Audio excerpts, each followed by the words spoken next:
ఇప్పుడే జీ5 app download చేయండి. చూడండి మీ ఫేవరెట్ టీవీ షోస్ ఎప్పుడైనా ఎక్కడైనా. భాస్కర్, తను నీకు సొంత చెల్లెలు కాదన్నావు కదా? అవును మేడం.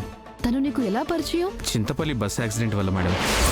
నిన్న రాత్రి వైజాగ్ నుంచి చింతపల్లి బయలుదేరిన ఆఖరి బస్సు మార్గమధ్యంలో ఘోర ప్రమాదానికి గురైంది. నా వైఫ్ ని తను కాపాడబోయి తను కోమాలోకి వెళ్ళిపోయింది మేడం.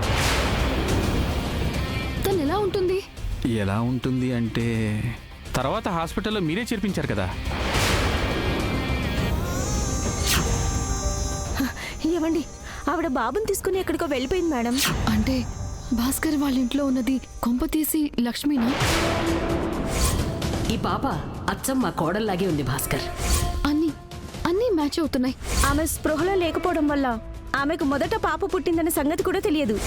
లక్ష్మి కూతురే మిత్ర దగ్గర పెరుగుతోందా? ఇదే నిజమా?